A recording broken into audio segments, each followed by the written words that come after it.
Welcome, everybody, to another episode of the Business Barbershop Podcast. I am Chris, I'm Keane. and we are coming at you live. Well, actually, this is recorded. We're doing it live. November 12th, 2024. The election is over. We have decided we are not going to talk about politics specifically, although I think what we're going to talk about sort of revolves around what's happened. But, hopefully your person won. If they didn't win, it's okay. The world's not going to end. Yeah, And, in I 3 put that on months, Facebook that the yeah. world wasn't going to come to end, and someone told me that I was privileged for saying that. So Yeah, so did I. I said it, and nobody responded to mine because I don't have any friends. But that's fine. I digress. But I digress. Okay, so we were going to talk about. So one of the things that we're going to talk about was sort of like the effects of Trump winning the presidency on things, on business, on things like that. So not really politics specifically, but more like what are the policies that we think are going to come into play or going to become maybe at the forefront of what the country is doing and sort of the effects that that can have on business. A great easy place where I would like to start, and then you can roll yours in because mine is short. Is related to taxes. Okay, income taxes, estate taxes, all of the taxes. Okay, everybody. Well, the one thing I'm not talking. Okay, I'll give a caveat after.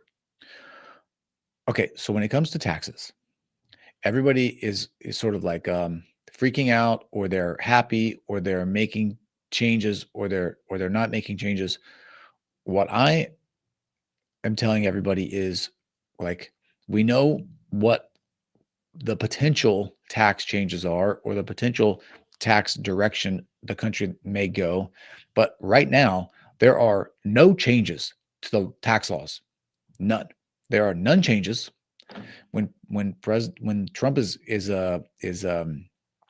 inaugurated or whatever, there are also going to be no changes. You cannot change the tax laws as the president. Okay, the law is changed just like every other law is changed, and that is via Congress. right. So there may be a Republican Congress in both houses, a majority in both houses, which will potentially make things easier for the policies that Trump would like to enact from a tax perspective, or not. Okay. We just don't know. And Yep. So so I these are all think predictions. that's right. And so I think, well, there are some things that he can do, though, that can have an effect and that people probably should plan for. But when it comes to uh, making some sort of so I'll give you an example that's like pretty easy. So, starting in, I think it was in 2022, if you were a business owner and you purchased a vehicle that was over 6,000 pounds, you could depreciate the entire amount of the vehicle used for business purposes in the first year. Yep. It's And called a that has Section gone 179. That's right. And that's gone down 20% every year. So right now this is a 60% depreciation year. So if you bought a car for 100K and it was over 6,000 pounds and you used it 100% for business, you could write off 60K today, essentially, by depreciating the value of the vehicle. Some people might say, oh, he wants to bring that back. He wants to have that 100% forever. So I'm going to wait to buy a car until this happens. You're gambling, basically. There's no reasonable certainty that that is ever going to happen. And next year, your 60% is going to become 40%. Yep. So I would just caution everyone to not get, I guess it depends on what news outlets you listen to, but these doom and gloom prospects for really everything are probably a little overblown. Particularly when it relates to taxes, when it relates to things that require changes to the law, you know, just pump the brakes a little bit. What I would say, don't Yeah. get I think crazy. that if you're gonna speculate, right, the first thing is do your research, and it to me the decision to make choices ahead of new policies written would be, you know you'd have to study things an unbiased point of view. So if politics get you emotionally charged, and this is not a good strategy for you, right? I just like to look at things factually, and Yep. and try to embrace what I think is going to happen. and and I think if you make business decisions ahead of what you believe to be policy changes, that would be no different than you making decisions on investing in the company based off changes that you think are going to happen moving forward, based on what they're going to do to the marketplace. But make it be, do your research. And the more Yes. research you do, the better.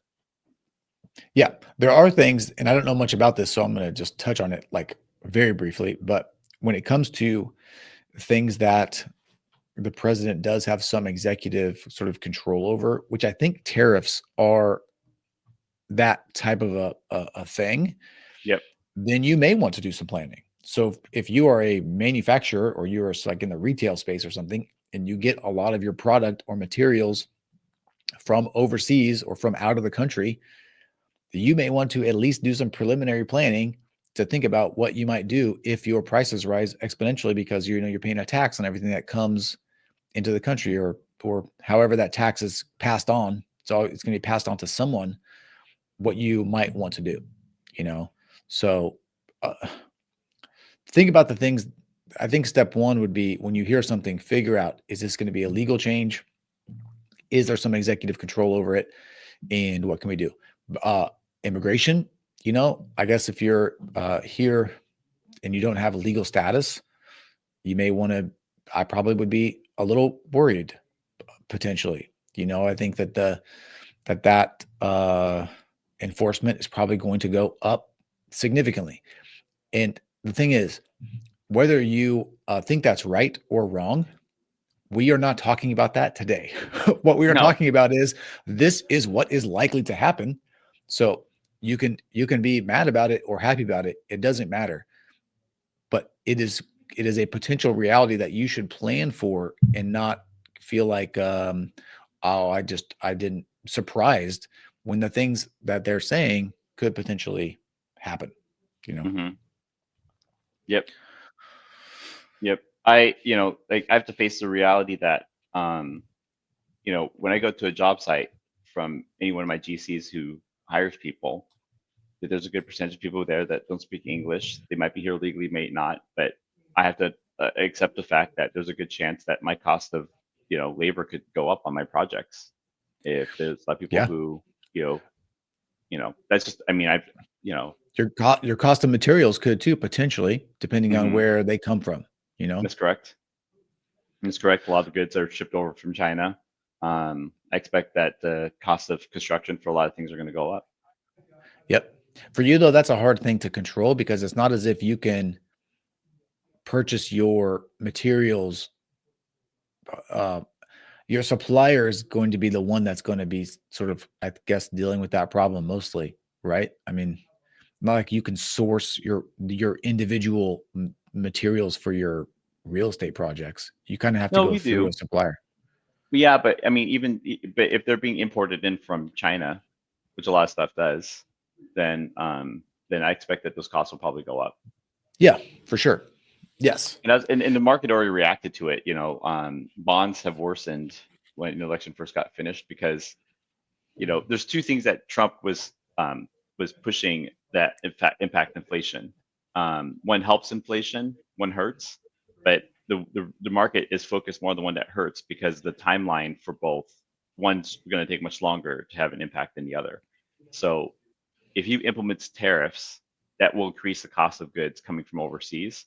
Because if you guys don't understand what tariffs are, they're basically just, it's like a tax being charged to the people importing the goods in. So Right. then it raises the cost of that goods by the consumer level. The only way they can make money off of it. I'm Yes. familiar with this But because I've seen this happen in other countries. I got family that live in Vietnam, and to own like a Mercedes Benz in Vietnam costs close to 2-3 times what it would cost in the U.S. because of the cost of the tariffs that the government puts on those imported goods. yep. And the Um, intention though, with that is to promote manufacturing in the United States, essentially. It is to make, because the part of the reason that we source things from overseas is because they are significantly cheaper. So Yeah. the idea, whether or not this actually works in real life or not, is remains to be seen. But the idea is, if you raise the price enough on the things that are coming from overseas, the products and the materials in the United States then become sort of more affordable, or more, you know, they are more appealing than paying the higher prices. Yeah, it accidentally becomes a version of taxing the rich, and whether it was meant to or not, because some of those goods then accidentally become ultra luxury goods that were just meant to be semi luxury goods, and the only people willing to pay those huge premiums are people who have the money. I don't know where that money goes to, so I can't speak as to whether or not it's going to go to good causes, but it does end up being, at least for where I've seen it happen in other countries, it ends up being a version of taxing the rich. If you're driving around in a Mercedes Benz in Vietnam, you're really rich because you can afford to basically pay, Porsche slash, entry level, you know, Ferrari, Yeah. Maserati type price points for a Mercedes Benz, and that's not something that the average person can do. Yep. So, so the part of his policy he wants to talk about that's going to that would help with inflation is the part where he wants to drill for oil. Cost of energy when it comes down brings down the cost of inflation. And because transporting goods is an impact, it's not just the cost. Energy ends up being inflationary on many scales because we need energy to produce goods and we need energy to transport them. So when the cost of energy goes down, then the cost of goods comes down in multiple different ways. And so if he wants to drill to get more oil, and I think the purpose of it is that we are it is that uh, is to have energy independence. You know, and the question is whether it's worth the cost. To the environment to have that energy be available to us on our own. And that's in its own debate. But again, it's not a discussion as to whether it's right or wrong. We already know his position on it. He's been pretty black and white about it, and that is for the purpose of business. If positive for inflation for us, it just could have some negative impacts that some people would prefer not to have, which I thought was really interesting because I think that I think both Bobby Kennedy and I don't know what Elon's position is on it. Obviously, he's the manufacturer. He's the CEO of the largest electric car manufacturer in the world. On drilling for So, oil, mhm, I don't know either. I don't yeah. know either. I don't think he created. I don't know. I don't know. Actually, I don't know. I actually even read his book, but I don't think he like created Tesla. I don't think he created the solar things to necessarily fight global warming. I think he just saw an opportunity to make like a better product, but I'm not No, sure. he did. He did. And a lot of people argue whether or not it's helping the environment as much as it's hurting because of the battery impact. Right. Um, and so, which I haven't done enough research in that to know. But it always felt a little bit like we probably should not rely on just one. And so, Yeah. you know, It does seem like it's better though, because there's no smoke coming out of your Tesla, right? yeah, yeah. So, I mean, that alone just feels better. Hmm. So whether it is better or not, I mean, who knows? But Some people yeah, argue that the cost of manufacturing them costs more. It creates more carbon, larger carbon footprint than the cost of manufacturing a petrol vehicle, plus how much it puts in the atmosphere. I've not seen enough research to prove that to be true. yeah, So I don't have an opinion of that. I'd love to see it though. If anyone has any like real like scientific data on it. Um, but I always hear it being thrown around in passing without any kind of data. So I kind of just, I just write that off until I see really good information. But I do believe there should be a balance. I do think that we shouldn't be relying too much on one energy source. Um, and so yeah. Well, we talked about this before we came on. Like I think this is also this isn't business related necessarily, but I think it's a place that Trump would like to go, which is exploring nuclear options for power, mhm. because the technology is just so much more advanced than it was sort of the last time it was done here for sure or talked about, and it's such a efficient power source with such low sort of you know effects to the environment, that's hard to just ignore it. People are I, scared because of the word, but yep. I don't know if we talked about it in the show before, but I actually was a founder of a green energy car company long before electric made its big way. Did you know that? I knew that, but I don't know if we talked about it here, but I did know that. Yep. Yeah. There's That a was a long movement. time ago, wasn't it? Yeah, it was right around the same time that the Sonics left town, so this is about 20 years ago. And I had done a lot of research on energy back then, obviously because I was a founding partner of that company, and uh, and there's some merit to some of the technologies out there now, but there's only a handful of places that we can make a huge impact infrastructure wise to improve our energy, and nuclear is one of them. Um, and There's obviously clean coal burning methods, natural gas. And it's even just what's coming out when they're doing the fracking methods, it got 80% reduced footprint versus burning petroleum. Um, but and then the natural gas is coming from things like landfills and so forth. Just by capturing that burns 95% cleaner. So there's some efficiencies that aren't being used, but nuclear for sure was the one that could move the needle the most in terms of how much you can improve our power grid. And the technology I really felt like that was being overlooked is the one that Bill Gates has been talking about, which he's been talking about it for a while, which is the technology to burn through existing nuclear waste that we've had from the old technology, and that when they take the old nuclear waste that was already produced from the old technology, they can use it and use that nuclear waste as an energy source in these newer plants, and that while it creates nuclear energy, it also reduces the footprint of its toxic footprint in doing so. And if that technology is really there that way, I think that's a no-brainer. But Yeah. no one's really been talking. Even Trump, I don't think has really talked about that one that much. That's been more of a Bill Gates thing I've seen in the last couple of Yeah, I years. mean, I heard him talking about it on a podcast. It's not necessarily something that's like at the top of his agenda, but I think he's just not against it, which is interesting. But Mm-hmm. I mean, the technology is really there. I'd say yes. And I think it was maybe last year or so we talked about the first presence of a net positive on cold fusion, right? mhm, Yep. yeah, Very excited to see where that goes. So, yes. I don't know if we have the science to actually do that yet, though, do we? well, they've been able to do it. It just wasn't like a huge, like you have to be able to come up like a net Well, they positive of more energy correct, being created than it costs to right. be able to, Like they you got to know. step one, but step one is like step one of 100 that they need to Mhm. get to actually create the energy source. But it was but step one was really, really difficult to make. Yeah. It was a big step, but there's still like a long ways to go for them to actually sort of figure out how to harness that, what they discovered, essentially, what they Hmm. were able to create.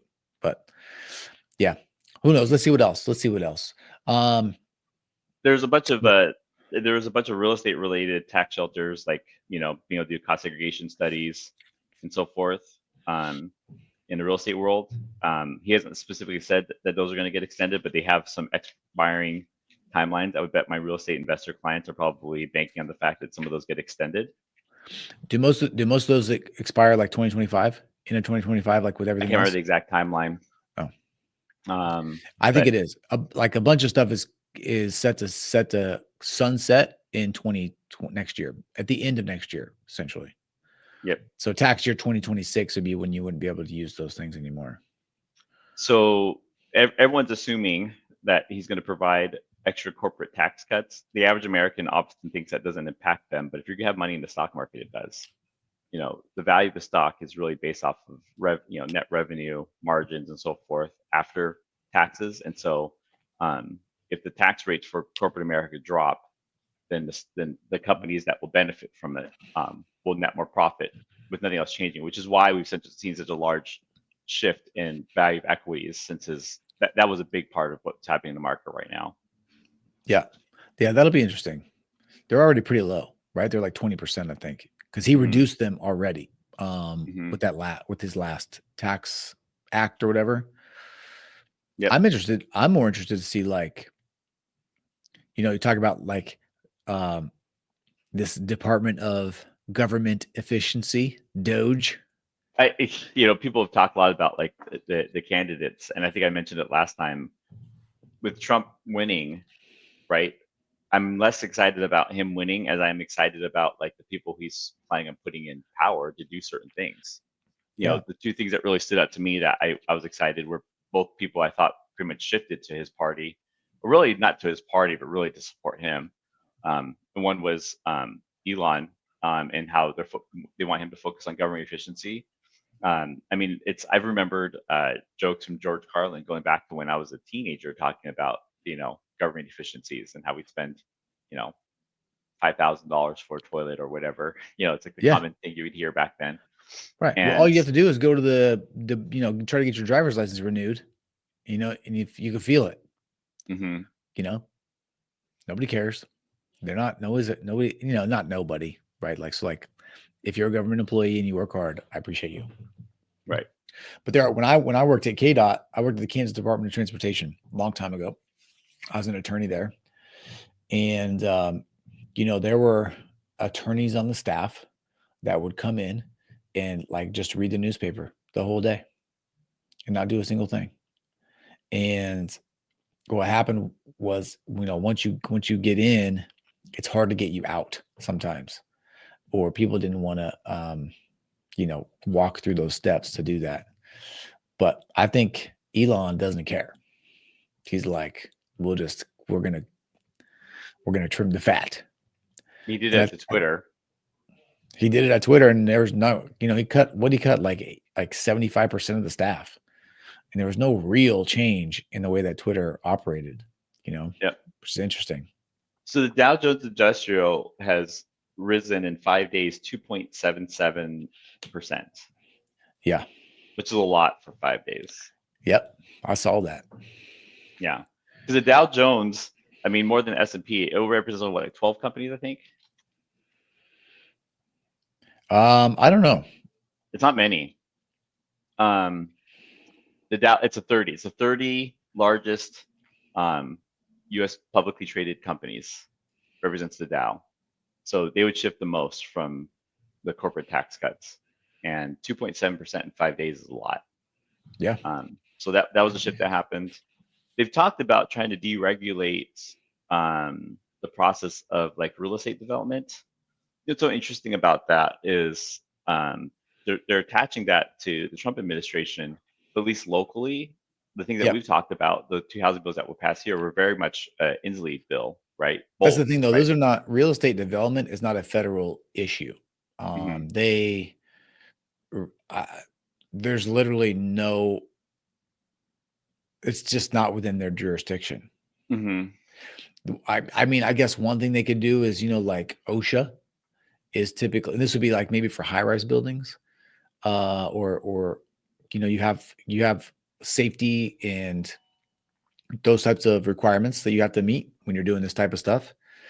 That might be federal, but as far as zoning, as far as building codes, man, those are all state specific and state run. The federal government doesn't have any authority over any of that stuff. And The tax cuts, normally the state doesn't have as much say either. It usually happens on a city and county level, right? On a corporate well, county city. yes, but But the the reason it state happens on housing the bills, yeah. yeah, the reason it happens on the city and county level though is because the state has said cities and counties are in charge of doing this, right? It's a state. They have sort of ceded that to each municipality or to each county because when it comes to those kind of decisions, real estate is very location specific by its very nature. So what's good in Seattle probably wouldn't be as good in Spokane or something because Mm-hmm. not just because the size of the city is different, but the geography is literally different. Like you don't necessarily need earthquake building codes in Spokane, right? Because there's no earthquakes there. But that so yeah, I think the biggest opportunity for change is going to probably be with the tax code. I'm trying to think about what else there really could be. That's probably going to be the biggest, I think. If you are, well, unless you're in manufacturing, then tariffs could be a problem. If you are, agricultural business, if you're, in the real estate contracting business and you employ migrant workers, it would be something that I probably would think about. I don't think that I don't think from what I can tell, I think the emphasis is going to be first, everybody that's in jail that is not here legally is going to be sent somewhere else. And then it's going to become as impossible as it is to create a scenario where people cannot just walk across the border into the US. Right. I think those will be probably the two biggest areas of emphasis. And doing that could probably take several years before you would ever get to like, let's try to kick somebody out that has a job, and is doing something here.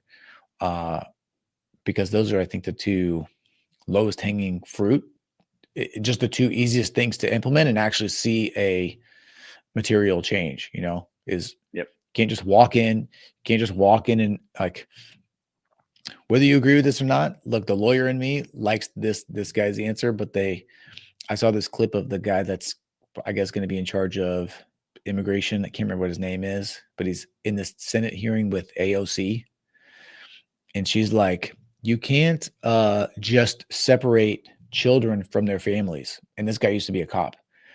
He said, when I was a cop, if I arrested for somebody for DUI and they had a child in the car, they got separated from each other. If I arrested somebody for domestic violence and there's a child in the home, they got separated from each other. And she said, well, when people are claiming asylum, there's no there's no law that allows for that. And he said, this, I'm just going to make up numbers, but he said, yes, there is. He said, US statute 42 CR 37 allows you to claim asylum. And walking across the border and claiming asylum is not the right way to do that. And if you want to do that, you have to go through a port of entry. That is the rule. And then I also saw this clip, and I'm not. I just think that these answers are sort of, they're cold blooded and cold hearted, but I think they're they are what they are. She said, she didn't say it, but he was also asked, what, how are you going to handle breaking up these families and sending people back? And he said, well, we'll just send everyone back. We'll just send the whole family back. But I think when it becomes apparent that you can't just do those things anymore, I think those things will slow down. It always has to move the temperature of things. There is a new. I don't know if this is going to be part of the Elon Musk trim the fat policy, but he's already begun talking about abolishing the Federal Reserve Bank, which is Yeah, but that's going to be harder to do. Some of these things are going to take some congressional action. I don't know that there he already has the has been, authority. though. It looks like Representative, what's his name? Thomas Massey from Kentucky introduced a bill, HR 8421 last May, about abolishing the Fed. I've not checked to see. Yeah, but there have been bills that have been presented to abolish, step Couple up in times. basis at death. There have been there have been bills that have been presented to take real-time capital gains taxes on a current real estate before you sell it. So just because a bill has been, presented, I would care when it gets, if it makes it through one house of Congress to the other house, that's when I would say, oh, okay, like this is You don't think something it's to going to pay happen? attention. No, no, no. It's like you're in a very, very red or very, very blue county or electoral map position. Sometimes you do these things just to say like, hey, I'm trying. Well, the new talk that's happening right now isn't necessarily abolishing the Fed, is that they operate independently, not under congressional control, and they think it should be moved back under the executive branch, which is under the direction of the president. Yeah. I mean, What do you I think the think he likelihood of does. that happening? I think when it comes to some of these institutional things that don't have a clear uh, problem, I think it's gonna be harder. That's what I think. Because what's gonna happen is this, his presidency. This is why people are so angry. But think about your life. His 4 years when he's president are gonna go by like that. They're gonna be over in no time. So he's gonna have this long list of things that he wants to do, but he's gonna have to pick like 7, you know, and Yeah. focus on them. And all of the other ones are gonna have to go away because there's just not enough time to do everything that you would like to do if you could just wave a magic wand, you I know? mean, there's a higher So level discussion whether or not they should be under the executive branch. That's a more interesting topic for me. But it's funny because a lot of people in my line of work would probably say they hate inflation and what the Fed's done. But I can't say that with the same knowledge of what you have at the time that we're dealing with these issues, if they've made these terrible decisions. You know, Andrew right. has told me that he believes that they should not have bailed out the big banks. But my reaction is the world did come to an end. Maybe it was the right thing, you know? Yeah. I yes, I agree. I think I like independent decision makers there, just like I like independent decision makers on the Supreme Court. They may not always do what you like. They may not do what you agree with at all, but you can be relatively certain that they are making reason-based decisions and not political-based decisions, which is really the best that I can ask for. And I hope that we just have good, smart people in those positions to make the best choices that they can. You know, you get a numbskull in there, it's fine. We're gonna have bad things happen. But like to have our physical policy change every 4 years at the whim of whoever is the president, am like not excited about that at all. No matter who who is in charge, I just don't. I think it would. That's like a level of instability that I certainly am not would not be excited about. Yeah, I haven't thought about it. I just didn't think I've never thought about it being operated differently. I mean, I'm reading the initial reaction of how they said the Feds failed and they should be under, they should abolish it, whatever, some of these bills that were proposed. And I don't know about that. Um, Yeah, I mean, the idea failed. It just depends on who you are and what line of work you're in, and sometimes what political party you are. You know, on your definition of failure.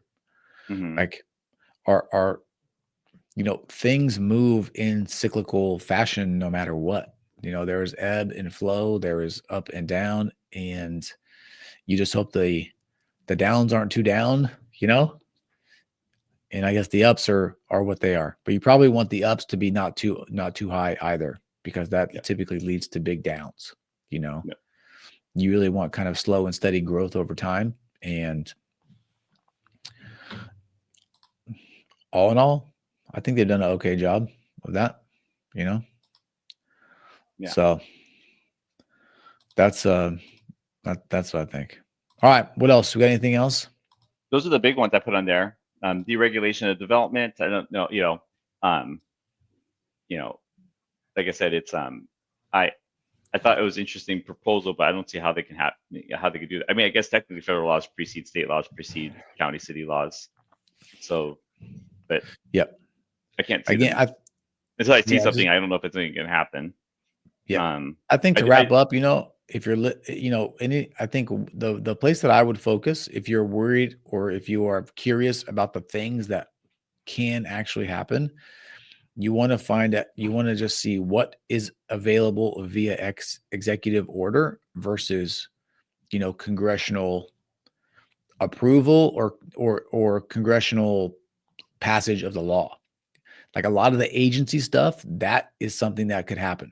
Reworking the Department of Education is, I don't know if it's likely, but is it more possible than not? Yeah, because he could put somebody in charge that goes in there and just does whatever they want, right? It's an agency.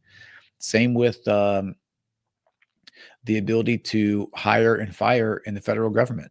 You know, could literally just stop hiring people and let everybody retire out and probably reduce, government spend pretty significantly over time if he wanted to. He could also just not fill positions, some of these appointed positions. He has like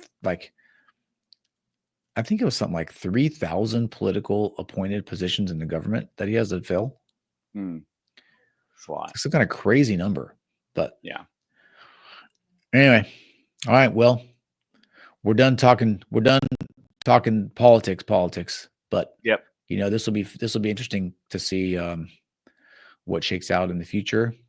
And I think that's it for today. Yeah. More dust settling. People need to calm down. Yeah, just relax. It's okay. It ain't the end of the world. He's fine. We're fine. Yep. We have. I actually think that the fact that people can act like it's the end of the world just goes to show how good it is to be in our country, compared to what other countries are going through. For sure, it's not a perfect system, but it's a system that works. It's functional, and it's hard for people to get too far outside because then, in reality, it opens up the opportunity for the people that you don't like to do the same thing that you would want to do. Right. So you work within the rules. It's all good. Sometimes things happen you don't like. It's going to be okay though. Go just work on yourself. Okay. The best thing you can do is make yourself the best person you could be. Okay. Yeah. I'm kind of past even caring about what happened with the election. I think these topics are the only ones I'm even interested in that are politically driven because I've said it multiple times. It's your vote only goes so far, and all you can do is play the hand that's dealt to you. Sometimes you don't like it, sometimes you like your hand, but just do your best with it. Yep. I can't dwell on what's already been in the past at this point. All I can do is pay attention to how it's going to impact the future. For sure. I mean, I had a lean for who I would prefer to have won, which I won't. I don't know. I guess I won't divulge. It's just really not that important. But it didn't, in my mind, it didn't really matter who won. Still going to wake up the next day and come here and do this podcast and build my businesses and raise my family. And again, things can't swing too far outside of the, what's normal. If things do swing heavily for one reason or another, whether it's politically driven or not, all you have to do is adjust for it then, Well, and the whole country kind of pushes back, which is a little bit what happened, I think, in this election. Not to be political, but I think, there was a lot of movement from voting last time to voting this time. And, one of the logical conclusions is that the messaging from the movement was not what people wanted to hear, wanted to do. Yep. So, and it'll probably happen again the other way sometime, that's how it goes. So, all right, cool. Well, this is another episode of the Business Barbershop Podcast. I'm Chris. I'm Keane. That's it for today. See you. See you guys later.